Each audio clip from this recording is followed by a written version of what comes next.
Bonjour et bienvenue à Mon Crochet et moi, épisode 41.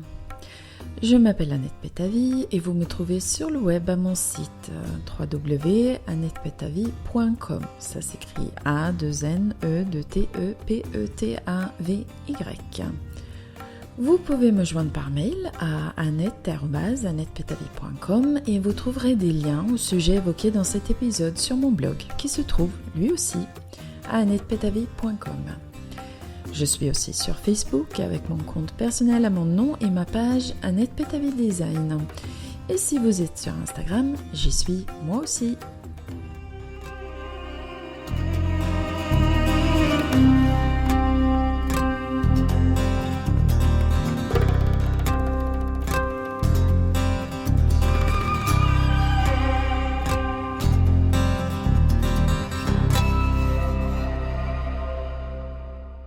Me voilà donc enfin, après 2 mois d'absence.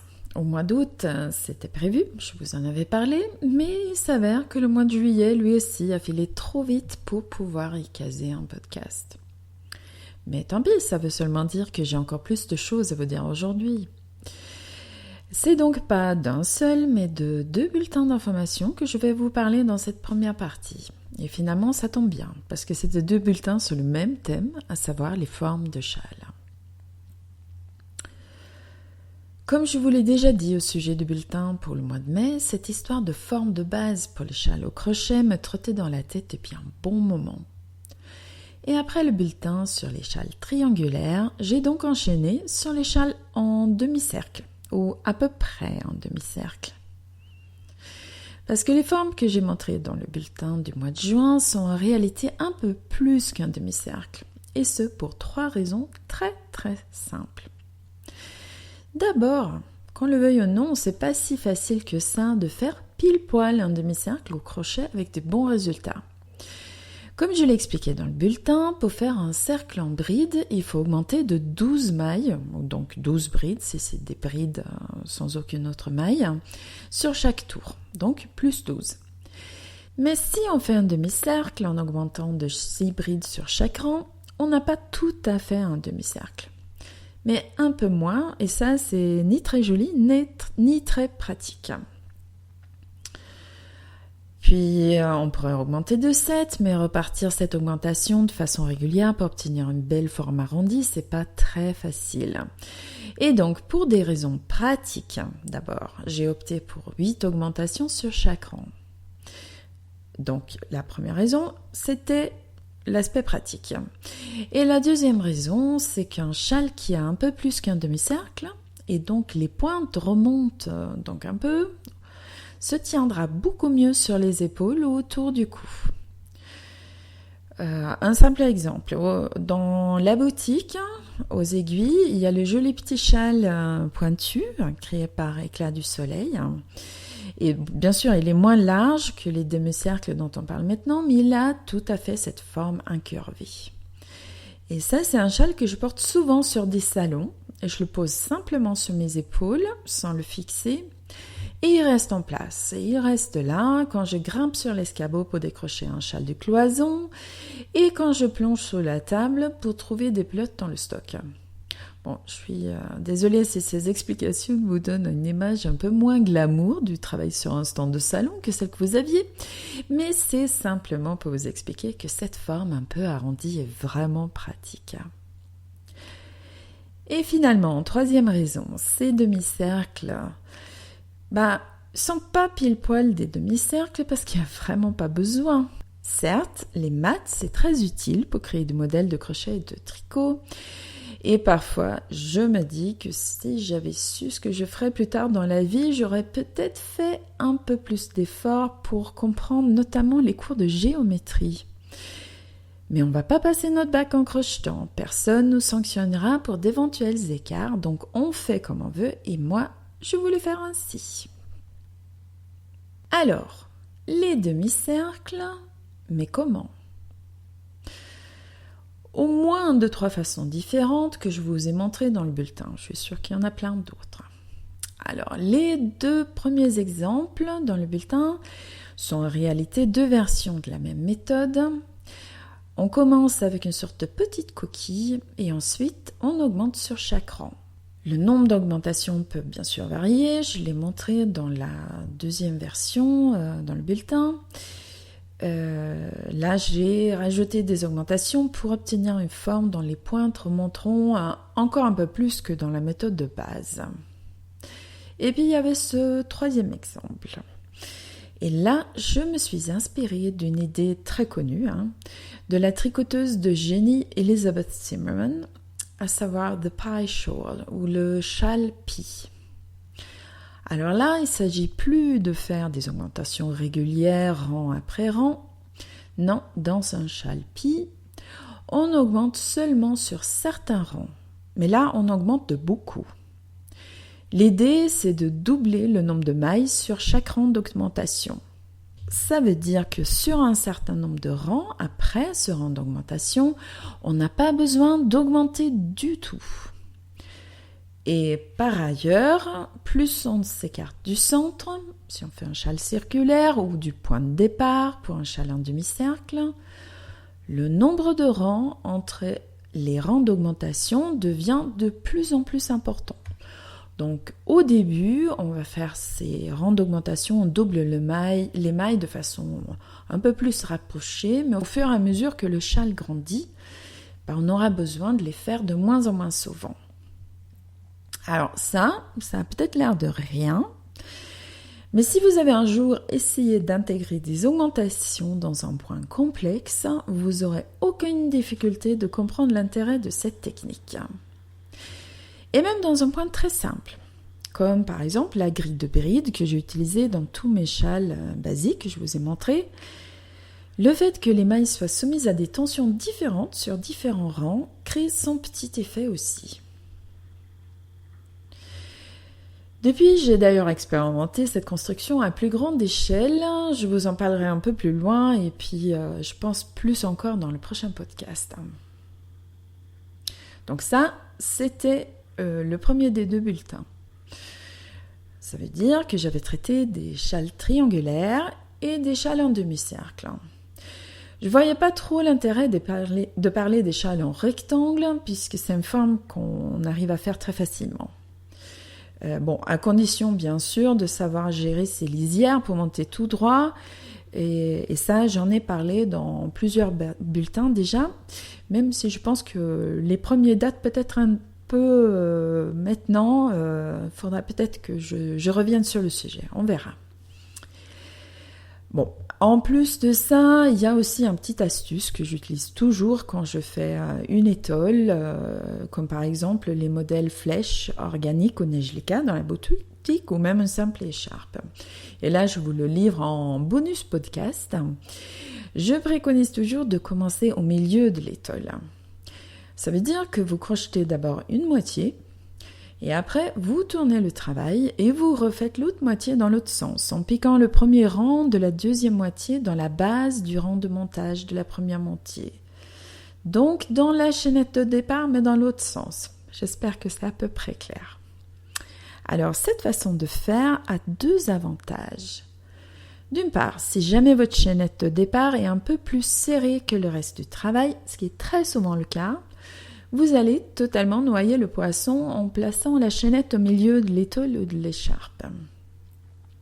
Alors, comment savoir si votre chaînette est serrée ? Eh bien, si vos ouvrages de crochet sont toujours un peu plus serrés au départ qu'au rang qui suivent, c'est votre chaînette qui est serrée. Donc, c'est pas un gros problème, on peut y remédier assez facilement en crochetant la chaînette avec un crochet plus gros, par exemple. Mais toujours est-il que si cette chaînette est placée pile poil au milieu du travail, contrairement à ce qu'on puisse penser, on n'y verra que du feu. D'autre part, en commençant au milieu, vous allez obtenir deux moitiés symétriques. Et la symétrie, c'est quand même sympa, Surtout si on finit l'étole ou l'écharpe avec une bordure. On aura exactement la même chose des deux côtés. Et voilà, c'est ça mes idées sur les formes rectangulaires. Donc vous voyez qu'il n'y avait pas vraiment de quoi faire un bulletin dessus. En tout cas pas dans le contexte des formes de base. Mais il y avait encore une forme, ou plutôt une technique de construction que je ne voulais pas omettre. Je voulais vraiment parler du Bactus. Alors, pour ceux qui ne connaissent pas, le Bactus est une construction où vous commencez à une pointe latérale et vous terminez à l'autre. Ça veut dire que vos rangs seront verticaux dans le châle terminé. Vous vous crochetez d'un côté à l'autre. Et en général, on donne sa forme au Bactus en augmentant, puis en diminuant d'un seul côté. Et ça sera donc le bas du châle. Et l'autre lisière, qui reste droite, sera le haut du châle. Alors, on va en parler un peu plus dans les détails, mais avant d'aller plus loin, on peut quand même, de façon légitime, s'interroger sur le nom de cette forme. Parce que Bactus, je sais pas vous, mais moi, ça me rappelle pas les cours de maths. Et dans le bulletin, j'ai donné une piste. J'ai indiqué que le nom provenait d'un modèle publié sur Ravelry en 2008 par une créatrice norvégienne, Strikelisse. Mais j'avoue que j'avais là fait un peu de rétention d'informations, pas pour berner mes lecteurs, mais parce que c'était tout simplement un peu long et pas très pertinent dans le contexte du bulletin de parler de l'origine de ce nom. Mais là, dans le podcast, je vais quand même pas me priver.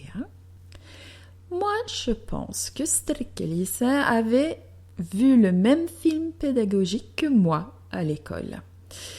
C'est un film fait pour nous inciter à nous brosser les dents. Et ce film est basé sur un livre par l'auteur norvégien Torbjørn Egner. Et il parle de deux petits trolls qui creusent leur maison dans les dents d'un petit garçon. Ils s'appellent Carius et Bactus. Et Carius tient bien sûr son nom de carie et Bactus de bactérie. Et Carius et Bactus, ils se régalent quand le petit garçon mange des gâteaux et des bonbons.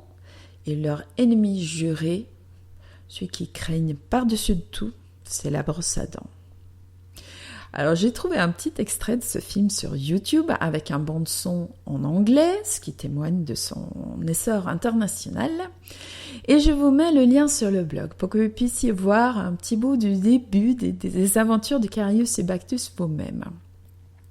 Pour ma part, je me rappelle d'avoir vu ce film au CP ou CE1, grand max, et avoir été très, très impressionnée.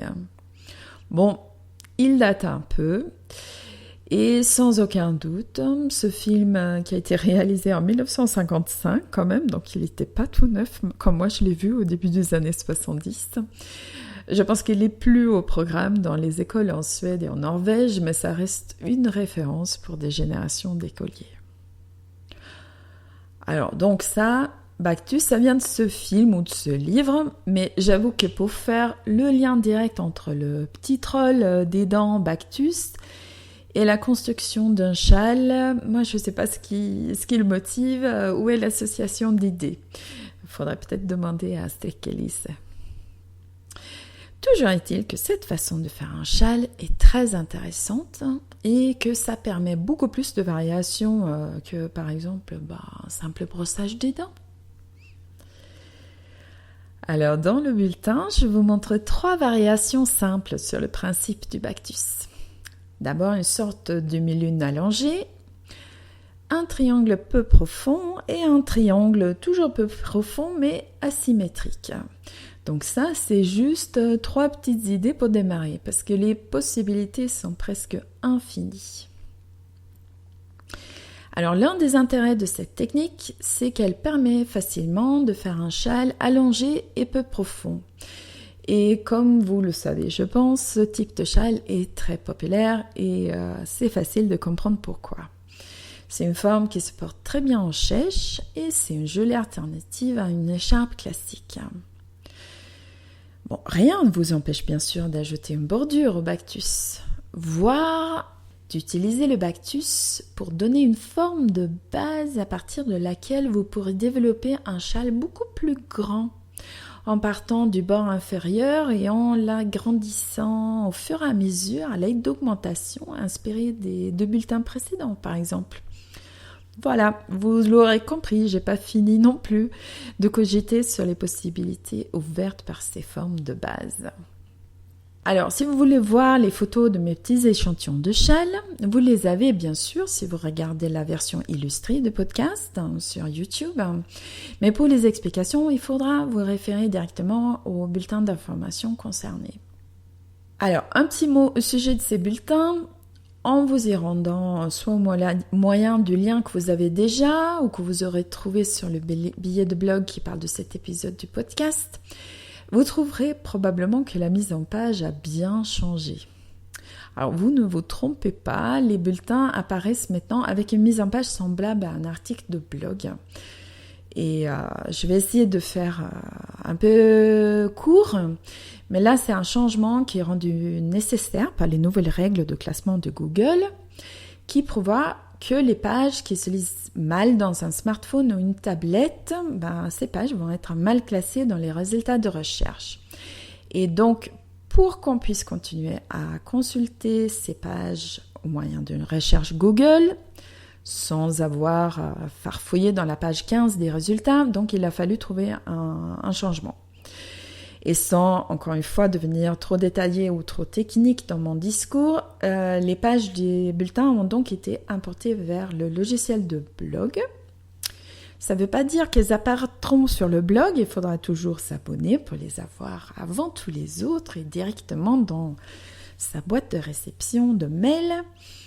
Mais ça veut dire qu'elles seront aussi faciles à lire sur un smartphone ou sur une tablette qu'un article de blog. Et je pense que même si ça engendre un peu de difficulté au début, pas pour vous, mais pour moi, vous êtes de plus en plus nombreux de consulter le site sur tablette notamment, donc je pense que c'est intéressant. Alors dans ce processus un peu technique pour lequel je me suis quand même bien fait aider, alors la mise en page elle-même avec les sauts de ligne, les rubriques, tout ça, ça a été assez malmené. Donc j'espère que le temps que vous écoutiez ce podcast et que vous allez voir, j'espère avoir eu le temps de rectifier la mise en page au moins pour les bulletins de l'année 2015. Et sinon, j'espère que vous serez indulgents et patients. Ça sera malheureusement un peu compliqué à lire jusqu'à ce que je mette tout ça au propre. Par contre, si dans un mois ou deux, vous tombez toujours sur des bulletins qui sont peu lisibles à cause de la mise en page, je serais très très contente que vous me le signaliez. Parce que ça me permettrait de retrouver des pages qui auraient pu échapper à ma vigilance ou on va dire que tout simplement, ça me fera un rappel pour me bouger un peu pour terminer ce travail. Je vous avoue qu'avec plus de 200 pages à mettre en forme, j'aurais probablement besoin d'un peu de soutien pour arriver au bout. Et si vous voulez vous abonner au bulletin d'information, il y a un petit lien avec explication sur mon blog, et sinon vous m'envoyez simplement un mail et je vous ajoute à la liste de diffusion.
Alors, on va passer à la deuxième moitié du podcast qui s'intitule « Et moi ». Donc, il y a mon crochet sur les bulletins et moi sur, sur tout le reste. Ça pourrait d'ailleurs être un autre titre. Mais mon crochet et tout le reste, c'est un peu moyen, non, comme notre podcast. Bon, on va suivre un déroulement assez habituel. Donc, on va commencer avec les nouveautés dans la boutique depuis le dernier podcast. Parce que, malgré les vacances, il y en a eu. D'abord, je voulais vous parler d'une jolie petite tunique appelée À la Clairefontaine et créée par Laurence Bertol. Alors, j'avais déjà travaillé avec Laurence sur des modèles de bonnets. Vous les trouverez dans la boutique. Et là, elle dévoile une autre face de sa créativité, c'est-à-dire la layette. Donc, À la Clairefontaine, c'est une petite tunique tricotée en coton bio et je la vois aussi bien en tenue d'été qu'à l'automne sur un t-shirt manche longue, un caleçon, un petit collant. Petit parce que là, on est vraiment dans la layette avec des tailles allant de 3 à 18 mois. Comme la tunique est tricotée en 3 couleurs, on peut vraiment s'amuser à combiner les coloris du coton bio qui vont tous très bien ensemble. À noter aussi, c'est que les jolis petits boutons, en bois ou en coco, sont aussi disponibles dans la boutique. Et bien sûr, comme toujours, si vous avez besoin d'un conseil pour combiner des couleurs ou des matières, vous m'envoyez un mail, je vous réponds photo à l'appui. J'essaye de pallier un peu la difficulté de choisir des couleurs sur Internet. Vous pouvez aussi, pour tous les fils dont c'est noté dans la page produit, dans la description, me demander des nuanciers. Alors donc Laurence a fait cette jolie petite tunique et je ne sais pas si c'est sous son influence, mais moi aussi j'ai tricoté du coton bio pour des petits. Là il ne s'agit pas d'un vêtement mais d'une petite couverture que j'ai appelée Stina et j'ai travaillé le coton bio en double. Donc l'idée de travailler en double, c'était pas juste pour faire un modèle qui se tricotait avec des aiguilles plus grosses et qui allait donc plus vite, mais j'ai aussi voulu jouer sur 2 couleurs, donc tantôt en uni, en doublant 2 fils de la même couleur, tantôt en chiné, en les mélangeant entre elles, donc un fil de chaque couleur. Alors pour ma part, moi j'ai choisi les couleurs potimarron et aubergine, donc un orange brûlé et un violet assez soutenu. Ma copine Stéphanie, qui a eu la gentillesse de tester le modèle pour moi, a utilisé les coloris ficelle et lichen, donc un peu beige mastic et un doux vert. Donc c'est une harmonie plus douce et les 2 combinaisons marchent bien. Il y en a plein d'autres à trouver aussi. Comme j'ai déjà dit, les coloris de ce fil se marient à merveille. Je pense que cette facilité de marier les couleurs, ça vient aussi du fait que c'est une fabrication écologique et donc les teintures se font sur un fil qui n'est pas blanchi. Alors, pour m'amuser non seulement avec les couleurs, mais aussi avec la construction de la couverture, j'ai choisi de tricoter cette couverture rayée en biais, du coin inférieur droit au coin supérieur gauche. Et comme les rayures sont tantôt en jersey, tantôt en mousse, il a fallu trouver le bon rythme d'augmentation pour les 2 points, parce que c'est pas le même. Et aussi, bien sûr, les bonnes techniques pour augmenter et diminuer pour que l'aspect se rapproche le plus possible à ce que j'avais imaginé au départ. Après, la couverture est finie par une simple bordure en bride au crochet, donc. Et là, le petit astuce consiste à faire continuer le jeu de couleurs du centre au niveau de la bordure. C'est donc une base assez simple, mais je me suis bien amusée quand même. Alors, cette couverture s'appelle Stina, comme ma tante d'ailleurs, mais aussi comme la fille de l'une de mes cousines. Donc j'ai toute ma famille en Suède, j'ai plusieurs cousins là-bas, mais parmi tous ces cousins, il y a ces 2 cousines que je rencontre presque chaque été.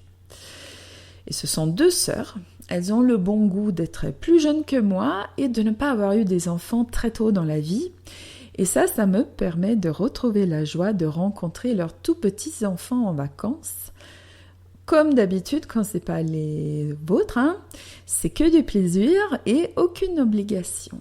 Et cet été, j'ai notamment reniflé la nuque d'un petit Gustave qui avait 3 semaines lors de notre rencontre. Alors pour l'instant, mes cousines en sont à 4 enfants, à elles deux, Stina étant l'aînée des enfants. Donc j'ai un petit stock de prénoms suédois pour éventuelles futures couvertures. Et j'ai déjà une petite idée qui me trotte dans la tête pour la couverture Astrid. À suivre. Alors malgré cette légère obsession avec les tout petits, j'ai tout de même réussi à publier un autre modèle créé par moi-même cet été pour les adultes cette fois-ci. Là, il s'agit d'un petit châle allongé qui avait déjà été publié en anglais dans le numéro spécial accessoire 2014 d'Interweave Crochet, un magazine américain.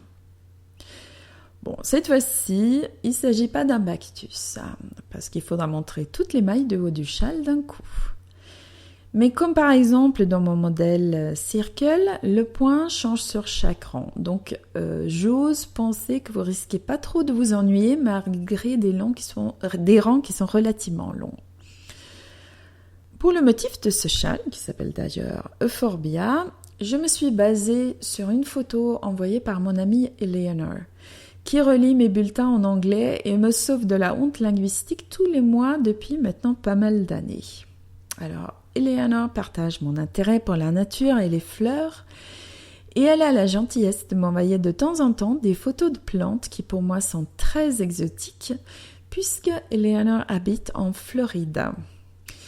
Et là, c'était une photo d'une plante qui s'appelle Euphorbia punicea, enfin on peut le dire en français peut-être, Euphorbia punicea, et qui s'appelle aussi la poinsettia de la Jamaïque.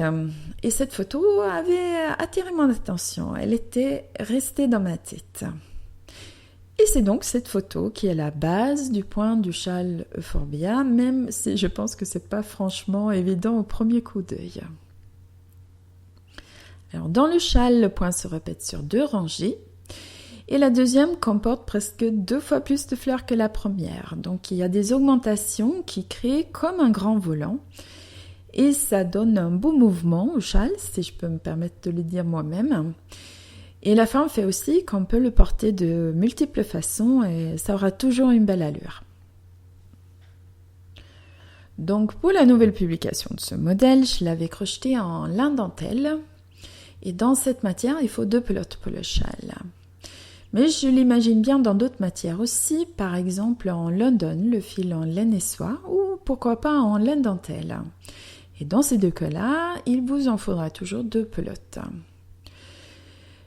Au départ, pour le magazine, j'avais crocheté Euphorbia en bambou, et un Euphorbia en bambou dentelle de ma boutique serait très chouette aussi. Et comme le métrage du bambou est un peu plus faible, le fil étant un tout petit peu plus épais, il faut alors prévoir 3 pelotes. Voilà, ça fait pas mal d'alternatives, mais si vous avez besoin, on pourra en trouver encore. Donc si on continue dans le léger aérien, mais si on veut plutôt utiliser ces aiguilles à tricoter, je peux aussi désormais vous proposer un nouveau livre sur le tricot estonien. Il s'agit du livre Knitted Shawls of Åsa Juleid, et je suis désolée pour la prononciation si vous parlez l'estonien. Comme le livre que j'avais avant sur Helga Rutel, qui n'est plus en stock, ce livre retrace l'œuvre d'une tricoteuse estonienne hors pair, donc Åsa Juleid. C'est un livre rempli de grilles. Il est à utiliser plutôt comme un dictionnaire de points, parce qu'il ne contient pas de modèle tout prêt. Et pour vous aider à lire les grilles et à réaliser certains points très spécifiques, j'ai fait un petit lexique de symboles que je glisse dans chaque livre à destination d'un pays francophone. Parce que le livre lui-même, il est en estonien et en anglais. Et aussi, petit message aux accros à la mini-méchie, dont je fais partie. Il y a 2 nouveaux coloris dans la boutique nommés Tutti Frutti et Dynamite. Je me suis déjà bien amusée avec et j'espère qu'ils vous plairont aussi.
Alors, on parle de l'été et je dois dire que l'une des choses les plus positives et rigolotes de cet été, pour moi, c'était la colo du tricot. Alors, l'idée m'était venue un peu sur un coup de tête parce que j'avais sous le coude des photos et des vidéos pour des tutoriels sur le sujet des tricotins aux aiguilles ou high-cord. Et j'avais déjà fait ces photos et vidéos avec l'aide de Nathalie Minson. Nathalie qui travaille avec moi sur les traductions depuis l'anglais et qui a aussi des modèles dans ma boutique, la veste Oxixo et le très joli châle Quimperlé. C'est vrai que pour faire des vidéos et des photos sur le tricot, je peux difficilement travailler seule. D'une part parce qu'on a besoin de 2 mains pour tricoter et qu'il manque donc une main pour tenir l'appareil photo. Et d'autre part parce que je tricote à la suédoise, donc avec le fil à gauche, et non pas avec le fil dans la main droite comme la majorité des françaises. Donc ça, c'est absolument pas essentiel, on tient son fil comme on veut pourvu qu'on forme ses mailles correctement, mais j'ai vu que parfois mes élèves en cours sont perturbés par le fait que je tiens pas mon fil comme elles. Bon, je pourrais vous parler longuement des avantages comparés de chaque technique, mon choix est fait. Mais bon, c'est pas vraiment le sujet. J'avais donc ces tutos et au départ, j'avais pensé simplement faire une petite série d'articles sur mon blog.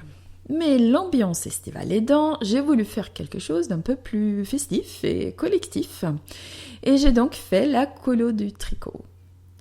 Alors, la colo du tricot était centrée autour des tutos et on pouvait y participer soit par mail, en lisant sur le blog, soit par l'intermédiaire d'un groupe Facebook que j'ai créé pour l'occasion. Alors, en tant que participation active, ce que je demandais, c'était des photos d'échantillons ou de projets réalisés à l'aide des tutos. Et en échange, j'ai fait un petit tirage au sort après la colo, et la gagnante a eu un lot de fils et d'autres petites choses. Donc, c'était une expérience nouvelle pour moi, et que j'ai trouvé très sympa. Et je voudrais remercier encore une fois les participantes parce que sans elles, il n'y a pas de colo. Alors les tutos restent bien sûr en ligne sur mon blog et vous les trouverez en cliquant soit sur la catégorie technique, soit sur la catégorie la colo du tricot. Donc, comme je l'ai dit, une expérience très positive et tellement positive que je pense que je vais recommencer.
Je vais quand même vous parler un petit peu de mes projets, mes en cours, tout ça. Avec 2 nouvelles fiches personnelles publiées cet été, on pourrait bien sûr penser que mon été a été très productif. Mais là, c'était pas du tout le sentiment que j'avais pendant mes vacances. Alors, les vacances, j'en ai eu en 2 temps. Parce que juste avant les vraies vacances scolaires, j'ai profité du fait d'avoir une fille à la fac, donc qui finit tôt, et un garçon en 4e, qui finit donc bien avant le brevet des collèges, pour partir une semaine avant tous les autres. Donc, c'était la dernière semaine avant les vraies vacances scolaires. Moi, j'avais une destination bien spécifique en tête parce que j'ai amené ma petite famille dans le Lot. Il y a 2 ans, j'ai découvert cette région à l'occasion du Lot et la Laine et j'avais vraiment adoré. Il faut dire que j'avais un guide exceptionnel, Hélène, alias Éclat du Soleil, qui connaît très bien cette région et qui m'a fait découvrir quelques-unes de ses perles. J'avoue quand même que j'avais un peu peur que les 3 ados que j'amenais, donc mes 2 enfants et un copain de mon fils, allaient trouver ça, ringard, trop calme, pas assez cool. Parce que les ados ont tout de même parfois des idées pas tout à fait alignées sur celles des parents. Mais ils ont autant aimé que moi, je crois, et on a fait une semaine remplie de visites, de pêche, de baignades et de balades en pleine nature. Bon, il y avait plus de baignades que le reste parce qu'il faisait très chaud, mais on a quand même eu un bon aperçu du coin et on est déterminé d'y retourner. Fidèle à mes habitudes, j'ai apporté 2 gros sacs remplis de choses en lien avec le fil. Il y avait des fiches à relire, des projets de tricot, des crochets, des livres à explorer, j'en passe, c'est les meilleurs. Je pense toujours que quand je pars en vacances, le temps devient élastique et j'aurai des océans de temps à remplir avec ce qui m'intéresse. Eh bien non. J'étais partie seule avec les ados pour la majeure partie de la semaine et j'étais donc chef cuisinier, chauffeur, guide touristique et responsable de la logistique en général. Donc finalement, peu de temps libre pour moi toute seule. Mon mari nous a rejoints pour la fin du séjour, ce qui a été une très bonne chose. Et il a pris une grande sortie en canoë sur le Célé pendant laquelle j'ai pu prendre mon ordinateur et partir à la recherche d'un village avec du réseau pour faire le strict nécessaire en termes de gestion de la boutique pendant quelques heures. Bon, vraiment, il ne faut pas croire que ça, c'était une semaine de labeur, parce que j'ai passé une excellente semaine de vacances. Je me suis bien reposée, je me suis bien baladée, j'ai passé du temps avec mes enfants. Et j'ai aussi renoué avec mon côté dévoreuse de livres. J'ai lu 3 bouquins en une semaine, ce qui était par ailleurs mon rythme habituel avant de tomber définitivement amoureuse des arts du fil. Mais bon, côté ouvrage, c'était 0. Ensuite, nous avons passé le mois de juillet à Lyon et j'ai profité de l'été ultra chaud pour crocheter une couverture pour Raymond. Alors, le Raymond en question, c'est Raymond Barre. Donc, maintenant, je sais que cet illustre monsieur n'est plus parmi nous et qu'il n'a certainement pas besoin de couverture pour ses besoins personnels. Mais ma copine Audrey, une street artiste lyonnaise que vous pouvez trouver sur Facebook sous le pseudo de Liberté John Bombing, avait pondu un superbe projet de crochet graffiti sur le pont Raymond Barre au quartier de la Confluence à Lyon. Je ne pouvais pas résister à l'occasion de participer à ce projet collectif d'une part et d'écouler quelques pelotes totalement invraisemblables qui dormaient en fond de mon stock d'autre part. Le montage s'est fait pendant que j'étais pas là, mais les filles ont bien sûr merveilleusement bien travaillé. Et si vous voulez voir le résultat de cet effort collectif sous la houlette de Audrey, je vous mets des liens vers sa page Facebook sur le blog. Et s'il est toujours disponible en replay, il faut que je vérifie un très joli reportage qui a été fait à ce sujet, qui a été diffusé sur France 2. Donc ça, c'était le mois de juillet. Mais alors, pendant le mois d'août, en vacances en Suède, là, j'allais bien avancer mes projets. Là, j'avais comme référence mon séjour en Suède au mois de mai, quand j'ai fait un chauffe-épaule et un petit châle en 10 jours. Sauf que, au mois de mai, j'étais seule avec mes parents. On avait un rythme très cool, calé sur leurs petites habitudes de septuagénaire approchant les 80 ans. Et avec des ados, des invités, des copains, des anniversaires, des sorties, du shopping, des grandes tablées, etc., etc., etc., on va dire que le rythme était quelque peu différent. Alors j'en ai beaucoup profité, mais au niveau de mes ouvrages, j'avais vraiment l'impression de ne pas avancer du tout. Sauf que j'ai dû en faire un petit peu quand même, parce que depuis la rentrée, je finis plein de choses. Alors, dans la voiture au retour de Suède, j'ai fini la bordure du châle mystère de Kirsten Kapoor cet été.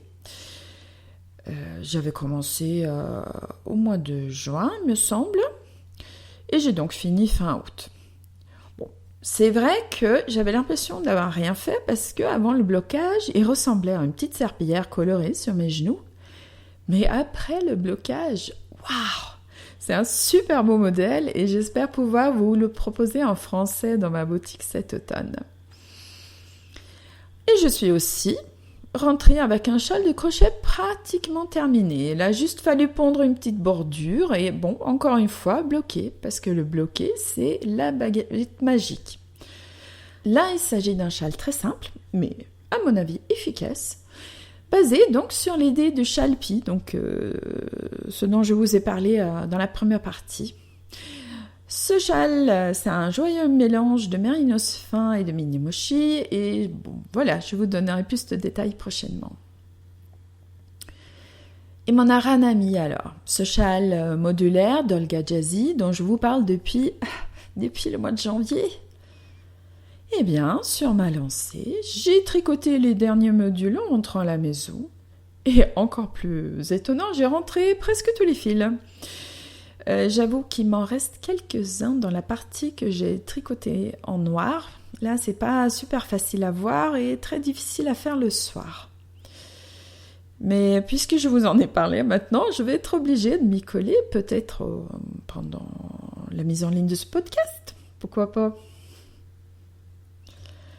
Alors finalement, tout en ayant l'impression de rien avancer, rien finir, je me retrouve avec pas mal de choses terminées, même si c'était pas forcément ces projets-là que j'avais l'intention de travailler au départ. Donc on va dire que c'est le moment de sortir mon côté très zen et de me réjouir d'être allée là où le vent m'a porté.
Alors, avant de se séparer, juste un petit mot sur mes salons à venir.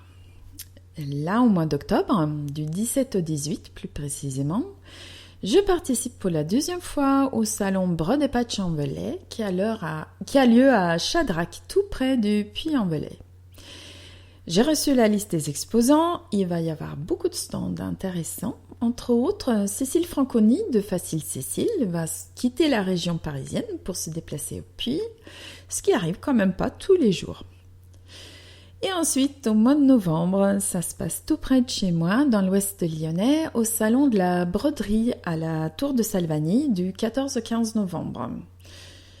Là encore, c'est ma 2e participation et là encore, comme à Chadrac, c'est un joli salon très très bien organisé par une association de passionnés. Donc ces salons s'appellent broderie, patch, etc. Mais ça ne veut pas dire que je suis la seule vendeuse de laine et de modèles. À la Tour de Salvagny notamment, il y aura aussi ma copine Marie Larouturou de Tricoter Sud. Donc comme vous avez pu le constater, si vous me suivez depuis un certain temps déjà, j'ai assez fortement réduit le nombre de salons que je fais dans l'année. Et je dois dire que je suis contente de cette décision parce que malgré le grand plaisir de les faire, les salons prennent beaucoup de temps et d'énergie avant, pendant et après. Mais là, moi j'ai pas fait de salon depuis le mois d'avril. Et maintenant, je constate que ça me manque. J'ai franchement hâte de recommencer. J'ai hâte de vous rencontrer pour de vrai, de vous montrer ce que j'ai pu faire depuis la dernière fois. Et aussi retrouver cette ambiance si particulière autour de ces quelques journées très intenses. J'espère donc vous retrouver en vrai un de ces beaux matins dans l'un ou l'autre des 4 coins de la France. L'année prochaine, je compte bien bouger un peu plus loin que le Puy-en-Velay. Et comme d'habitude, de tout ça, vous faites ce que vous voulez. Mais surtout, n'oubliez pas de faire de belles choses. Aujourd'hui, nous écoutons des extraits de l'album Shed Your Skin de Ray Montfort, qui est un guitariste canadien. Et j'ai bien sûr, comme d'habitude, trouvé cet album sur magnatune.com. Pour trouver des liens aux sujets évoqués dans cet épisode, je vous donne rendez-vous sur mon blog à www.annettepetavie.com/blog. À bientôt. Au revoir.